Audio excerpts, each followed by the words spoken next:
യുഎഇയിലെ തീയ സമുദായ അംഗങ്ങളുടെ കൂട്ടായ്മയായ ശക്തി കാസർഗോഡിന്റെ തണലിൽ പൂച്ചക്കാട്ടെ പി ചിത്രയ്ക്ക് സ്നേഹവീടൊരുങ്ങുന്നു.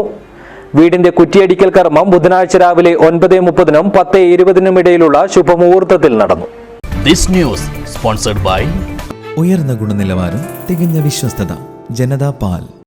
യുഎഇയിൽ പ്രവർത്തിക്കുന്ന കാസർഗോഡ് ജില്ലയിലെ തീയ സമുദായ അംഗങ്ങളുടെ കൂട്ടായ്മയായ ശക്തി കാസർഗോഡിന്റെ കാരുണ്യ പ്രവർത്തനം ആലംബഹീനരായവർക്ക് കൈത്താങ്ങാണ്. കാസർഗോഡ് ജില്ലയിലെ നിർധനരായ ഭവനരഹിതർക്ക് വീടെന്ന സ്വപ്നം പൂർത്തീകരിക്കുന്നതിനായി സ്നേഹവീടെന്ന പദ്ധതിയുടെ ഭാഗമായുള്ള രണ്ടാമത്തെ വീടിന് കുറ്റിയടിച്ചു. പൂച്ചക്കാട്ടെ പി ചിത്രയുടെ കുടുംബത്തിനാണ് വീട് നിർമ്മിച്ചു നൽകുന്നത്. വീടിന്റെ കുറ്റിയടിക്കൽ കർമ്മം പാലക്കുന്നുകഴകം ഭഗവതി ക്ഷേത്ര സ്ഥാനികരുടെയും ഭരണസമിതി ഭാരവാഹികളുടെയും പ്രാദേശിക സമിതി ഭാരവാഹികളുടെയും മാതൃസമിതി അംഗങ്ങളുടെയും ശക്തി കൂട്ടായ്മ ഭാരവാഹികളുടെയും നാട്ടുകാരുടെയും സാന്നിധ്യത്തിൽ ബുധനാഴ്ച രാവിലെ 9:30-നും 10:20-നും ഇടയിലുള്ള ശുഭമുഹൂർത്തത്തിൽ നടന്നു. ജീവകാരുണ്യ പ്രവർത്തനം വിപുലമാക്കുന്നതിന്റെ ഭാഗമായാണ് സ്നേഹവീടെന്ന പദ്ധതി ആരംഭിച്ചത്. ജില്ലയിലെ നിരവധി ക്ഷേത്രങ്ങളിൽ നിന്നും 36ഓളം അപേക്ഷ ലഭിച്ചിരുന്നു. ഇതിൽ നിന്ന് സ്നേഹവീട് കമ്മിറ്റി സൂക്ഷ്മ പരിശോധന നടത്തി കണ്ടെത്തിയ 11 അപേക്ഷയിൽ നിന്നുള്ള കുടുംബങ്ങളെ സന്ദർശിക്കുകയും ചെയ്തു.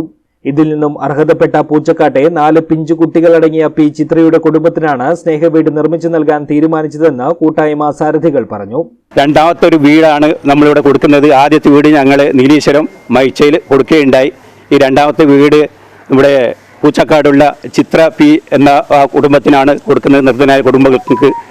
ഈ വീട് കൊടുക്കുന്നതിന് മുമ്പ് ഞങ്ങൾക്ക് ഒരുപാട് ഇത് ഉണ്ടായിരുന്നു. കാരണം എന്ന് വെച്ചാൽ നമ്മുടെ അമ്പലപരിധി, കാസർഗോഡ് ജില്ലയിലെ എല്ലാ അമ്പലപരിധിയുടെ കീഴിൽ നമ്മൾ ഈ അപേക്ഷകൾ അയച്ചിട്ട് അവിടെ നിന്ന് അവർ അയച്ചു തന്ന അപേക്ഷ പ്രകാരം ഏകദേശം 36 അപേക്ഷകൾ നമ്മൾക്ക് കിട്ടുകയുണ്ടായി.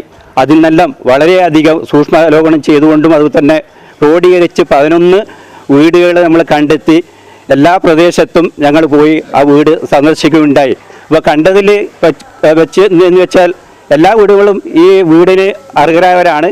പക്ഷേ നമ്മൾക്കിപ്പോൾ ഒരു വീടിന് മാത്രമേ നമ്മൾ കൊടുക്കാൻ സാധിക്കുകയുള്ളൂ. അപ്പോൾ അതിൽ നമ്മളെല്ലാവരും കൂടി ഒരു അർഹമായ ഒരു വീട് എന്ന നിലയിലാണ് പൂച്ചക്കാട്ട് നമ്മുടെ ചിത്രയ്ക്ക് വേണ്ടിയിട്ട് നമ്മൾ ശക്തി കാസർഗോഡ് ഈ രണ്ടാമത്തെ ഭവനം നിർമ്മിച്ചു കൊടുക്കാൻ തീരുമാനിച്ചത്. ഈ കൂട്ടായ്മ നേതൃത്വത്തിൽ വൃക്കരോഗികൾക്ക് ആശ്രയമായി കാഞ്ഞങ്ങാട് കുന്നുമലിലെ ദീപ നഴ്സിംഗ് ഹോമിൽ ഡയാലിസിസ് സെന്റർ സംഭാവനയായി നൽകിയിരുന്നു. ഇനിയും ഇത്തരം ജീവകാരുണ്യ പ്രവർത്തനങ്ങൾ നടത്താൻ കൂട്ടായ്മയ്ക്ക് സാധിക്കട്ടെയെന്ന് പാലക്കുന്നുകഴകം ഭഗവതി ക്ഷേത്രം മുഖ്യകർമ്മി സുനീഷ് പൂജാരി പറഞ്ഞു.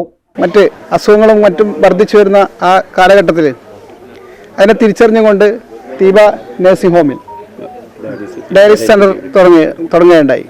അങ്ങനെ ഒട്ടേറെ പ്രവർത്തനങ്ങൾ കാഴ്ചവെക്കുന്ന ശക്തി എന്ന സംഘടന ഇപ്രാവശ്യം നമ്മൾ പാലക്കുന്ന് കഴകം ഭഗവതി ക്ഷേത്രത്തിലെ പൂച്ചക്കാട് പ്രാദേശിക സമിതിയിൽപ്പെടുന്ന പി ചിത്ര എന്ന് പറഞ്ഞ നിർദ്ധനായ കുടുംബത്തിനാണ് വീട് വെച്ച് നൽകുന്നത്.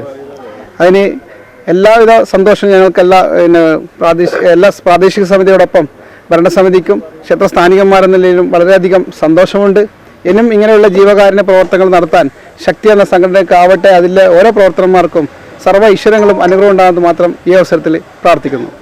പൂച്ചക്കാട് നടന്ന ചടങ്ങിൽ പാലക്കുന്നുകഴകം ശ്രീ ഭഗവതി ക്ഷേത്രം മുഖ്യകർമ്മി സുനീഷ് പൂജാരി, കപ്പണക്കാൽ കുഞ്ഞിക്കണ്ണനായത്താർ, പള്ളിക്കര ഗ്രാമപഞ്ചായത്ത് വൈസ് പ്രസിഡന്റ് നാസ്നിം വഹാബ്, ശക്തി കാസർഗോഡ് യൂണിറ്റ് പ്രസിഡന്റ് അച്യുതൻ പള്ളം, സെക്രട്ടറി വി കുഞ്ഞിക്കണ്ണൻ, ശക്തി മുൻ പ്രസിഡന്റും തീയ മഹാസഭ സംസ്ഥാന പ്രസിഡന്റുമായ ഗണേശൻ അരമങ്ങാനം, ശക്തി മുൻ ട്രഷറർ രാമകൃഷ്ണൻ പെരിയ, മുൻ ജോയിന്റ് സെക്രട്ടറി മണി കൂവത്തൊട്ടി, മുൻ ട്രഷറർ ദാമോദരൻ മണിയങ്ങാനം, മുതിർന്ന അംഗങ്ങളായ H Unnikrishnan, H Vishwambharan, Kumaran Manimoola, Narayanan Koovathotti, C K Sreedharan, Palakkunnukazhakam Bhagavathi ക്ഷേത്ര ഭരണസമിതി general secretary P K Rajendranath, treasurer Chitrabhanu, vice president K V Appu, സെക്രട്ടറിമാരായ ഗിരീഷ് ബാബു, പ്രദീപ് കുമാർ, കേന്ദ്ര കമ്മിറ്റി അംഗം സുകുമാരൻ പൂച്ചക്കാട് തുടങ്ങിയവർ പങ്കെടുത്തു.